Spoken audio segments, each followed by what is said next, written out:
24시간 이내에 흡수되는 것으로 알려져 있습니다. 반면에 글루콘산 마그네슘은 마그네슘 중에서 가장 높은 생체 이용률을 보여서 빠르게 체내 마그네슘을 채우는 데 도움을 줄 수 있죠. 마그네슘은 특히 혈관 건강과도 연관이 굉장히 깊습니다. 마그네슘은 이 동맥과 정맥의 근육을 이완시켜서 혈압을 조절하는 역할을 해주거든요. 자, 그런데 만약에 체내에서 이 마그네슘이 부족해지면 어떻게 될까요? 어떻게요? 갑자기 왜 쓰러지시나? 왜 그래? 실수로 저렇게. 네, 바로 이렇게 됩니다. 네. 자, 우리 몸에 이제 마그네슘이 부족해지면 어떻게 되냐면 혈관이 이게 수축하고 그렇게 되면 혈압이 상승하겠죠. 예. 고혈압, 당뇨병은 물론이고 혈관에 염증이 쌓이면서 가장 무서워하는 뇌졸중, 또 심근경색과 같은 돌연사까지도 불러올 수가 있는데 와 가슴이 벌렁벌렁거리다. 그건 안 돼. 영상이요. 이때 꾸준한 우리 마그네슘 섭취가 혈관 질환 개선에 도움을 줄 수가 있습니다. 실제로 135명의 고혈압 환자에게 6개월간 마그네슘을 섭취시킨 결과 혈압이 감소했다는 연구가 있고요. 예. 이처럼 혈중 마그네슘 농도가 0.2% 증가할 때마다 심혈관 질환 위험도는 무려 30%가 감소하는 것으로 나타났습니다.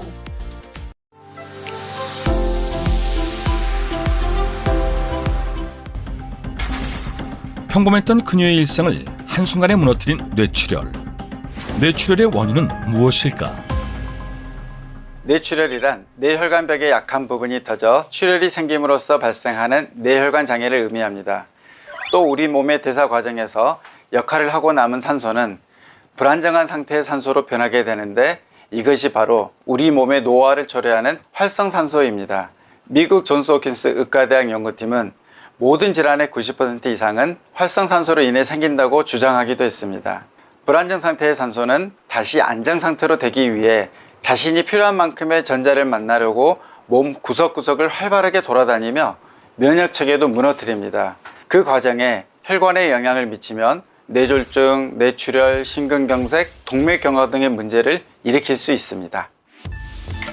활성산소는 숨쉬면서 생기는 부산물, 즉 산소의 찌꺼기로 우리가 호흡하는 산소의 2에서 5% 정도가 활성산소로 바뀌는데 나이가 들수록 활성산소 생성량은 더욱 높아지고 체내에 쌓이게 된다. 활성산소가 쌓이게 되면 외부 바이러스로부터 우리를 지켜주는 NK세포 활성도가 저하되어 면역력이 떨어지게 되고 이뿐만 아니라 혈관에 달라붙어 지방과 만나면 나쁜 콜레스테롤을 생성할 수 있는데요. 또 혈전을 생성하면 심내혈관 질환, 고혈압, 치매, 당뇨병 등을 유발하고 심한 경우 암까지 발생할 수 있습니다. 면역력을 높이기 위해선 비타민 C 등의 섭취를 통해 활성산소를 제거하고 우리 몸을 항산화하는 것이 반드시 필요합니다. 또 문제는 현대인들은 스트레스, 식습관, 환경오염 등의 요인으로 활성산소가 과도할 수밖에 없는 환경에 처해 있다는 것인데요. 게다가 노화 등에 의해 이러한 항산화 능력은 떨어질 수밖에 없어 심혈관 질환, 암 등의 질병까지 초래할 수 있습니다. 건강을 잃자 뒤늦게 비타민C를 챙기기 시작한 기숙씨. 그렇다면 비타민C가 우리 몸에 미치는 영향은 무엇일까?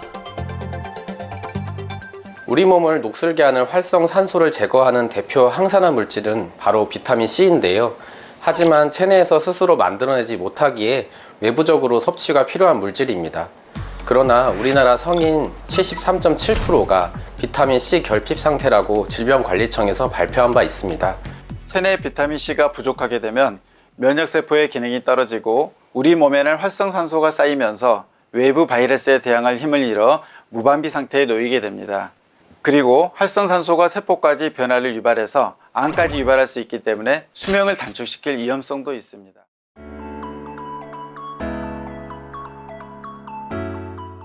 중에 굉장히 낮은 수치고요. 네, 특히 여성의 경우가 더 아주 심각합니다. 남성보다 여성이 비타민 D 결핍증이 더 많은데요.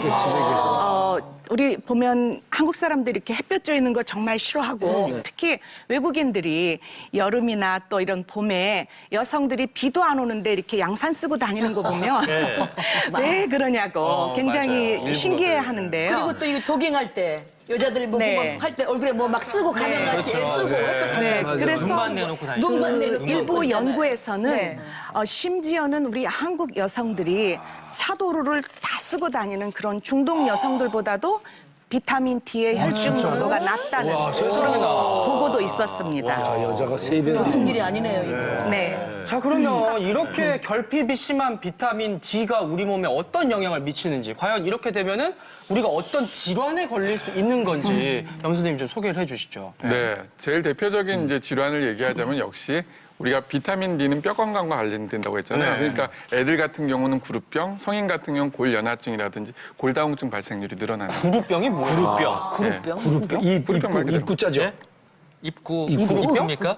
지금 염 선생님 표정이 어떻게 구루병을 모를 수 있지? 이런 표정을 지으셨는데 이영환 아나운서 구루병은 뭘까요? 뼈가 뭐 굽어지고 그런 거 아닙니까? 그죠? 아니 제가 예전에 학교 다닐 때 공부했던 기억이 나는데 비타민 A가 부족하면 너는 ABC의 A도 모르냐? 그래서 야맹증에 걸릴 수 있다. 이렇게 배웠어요. D가 구루병인데 입구자에서 입에 뭐 이렇게 나고 그러는 거 아니에요? 그런 거 아니죠? D는 뼈잖아요. 제 기억에는 구불구불 구부러진다 그래서 구루병이라고 외웠던 기억이 아, 그럼 나는데 뼈가 굽어진다고? 뼈가 굽나요? 뼈가 이제 약해지기 때문에요. 사실은 제대로 이제 성장이 못해서 생기는 거죠. 그래서 점점 이제 구멍이 생기는 거예요. 그게 구루병이군요. 그러니까 비타민 D가 부족이구나. D 글자가 이렇게 굽어 부어 있듯이 있어서. 구루병이다. 뭐 네, 그러면 네. 쉽겠네요. 예. 예, 암 외에도 또 비타민 D가 부족하면 또 많은 뭐 감기, 독감도 걸릴 수 있는 거죠? 그렇죠. 사실은 이제 요새 정말 독감들이 굉장히 유행하고 있잖아요. 그러니까요. 그 중에 하나가 이제 비타민 D는 비타민 C가 바이러스를 죽이는 효과가 강력한 반면에 비타민 D는 우리 몸에서 이제 T 세포라고 하는 면역 세포를 올려주는 게 있습니다.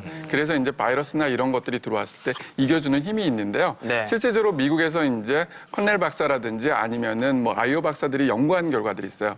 그러니까 208명의 여성을 대상으로 한 구는 이제 비타민 D를 2,000아이 먹이고 한 구는 먹이지 않았더니 진짜 3년 동안 추적 관찰했더니 먹였던 분들은 독감 발생률이 줄어든 반면 안 먹었던 사람들은 훨씬 더 발생을 많이 한다는 거죠. 예. 그래서 겨울철에는 사실은 우리가 그 예방접종 많이 하잖아요. 그와 더불어 비타민 D 수치를 올려줬을 때 독감을 예방하는 데 효과적입니다. 야, 뭐 골다공증에 뭐 우울증에 심지어 감기, 독감까지도 비타민 D 결핍.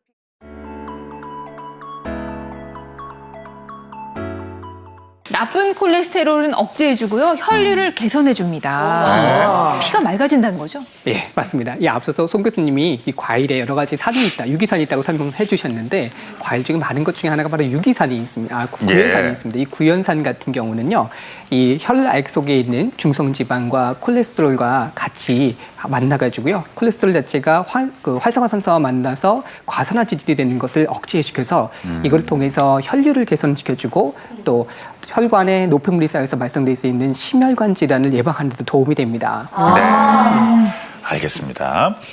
콜레스테롤을 억제해주는 효과가 있군요. 약이네요. 예. 두 번째, 내 몸을 살리는 신의 맛, 신맛의 효능 알아봅니다. 체내에 노폐물을 배출하고 피로를 풀어줍니다. 신맛을 잘 드시게 되면 이제 피로가 해소하는 형태의 역할을 보실 수 있겠는데 우리 몸에 TCA 회로라고 하는 것이 있습니다. 이것은 뭐 그 호흡의 대사에 관련하는 어떤 경로를 얘기를 하는데요. 음식물이 우리 몸에 들어왔을 때 이 체내에서 에너지로 바뀌는 과정에 영향을 미치는 회로라고 보실 수 있고요. 이 과정에는 구연산의 합성으로부터 시작을 한다라고 볼 수 있어요. 그래서 구연산 회로라고 할 수 있어서 신맛의 구연산을 먹게 되면 몸 안에 있는 음식을 섭취하셨을 때 그것을 에너지 작용으로 바꾸는데 상당히 도움을 많이 받으실 수 있고, 예, 노폐물을 바깥으로 배출할 수 있기 때문에 피로 해소 효과도 생각해 보실 수 있겠습니다. 네. 자, 내 몸 살리는 신의 맛, 신맛의 효능 세 번째 알아보겠습니다. 인슐린 상승 작용을 억제해 줍니다. 네, 신맛을 내는 산 성분이 혈당을 천천히 높이고 오랫동안 포만감을 느낀다는 이제 결과가 있는데요.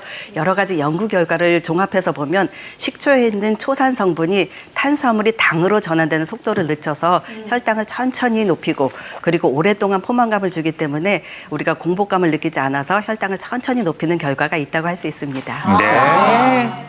자, 네 번째 마지막입니다. 신맛의 효능.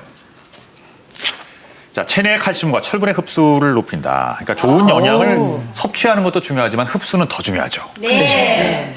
칼슘과 철은 대표적으로 흡수율이 낮은 무기질들입니다. 그런데 이제 칼슘은 위장 상부의 산성 조건하에서 흡수율이 높아지고요. 그리고 철은 구연산이나 비타민 C 같은 이제 유기산과 비타민 C가 있을 때 흡수율이 높아집니다. 따라서 신맛이 있는 이제 유기산 성분과 함께 드시면 칼슘이나 철의 흡수를 높여서 좋습니다. 네. 와, 신맛의 효능을 보니까 정말 보약이 따로 없는데요?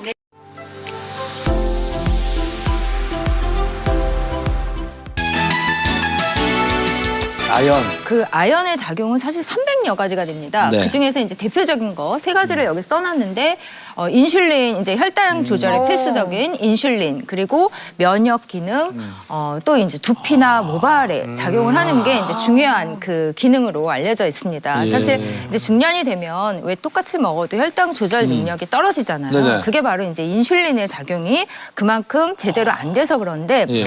이런 경우에 이제 아연 결핍인 경우가 굉장히 많고요. 아연 결핍 시에는 네, 이런 당뇨가 생각. 발생할 수도 있고 그리고 우리 여성분들 가장 고민인 탈모 그다음에 이제 머리가 쉬는 그런 이제 모발에도 영향을 주고요. 근데 우리 원정래 선생님도 그 당뇨 전 단계라고 지난번에 얘기를 하셨었잖아요. 네. 아연이 관련이 있다네요.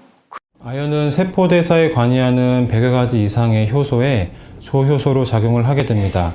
그래서 아연은 성장 호르몬 분비 작용에 도움을 주게 되고 세포의 분열과 증식을 촉진시키게 되고 그다음에 단백질의 합성을 도와주는 등 여러 가지 세포의 그 성장과 세포의 발달, 생존에 관여하는 중요한 역할을 하기 때문에 이런 부분에서 그 성장의 필수적인 역할을 담당하게 됩니다.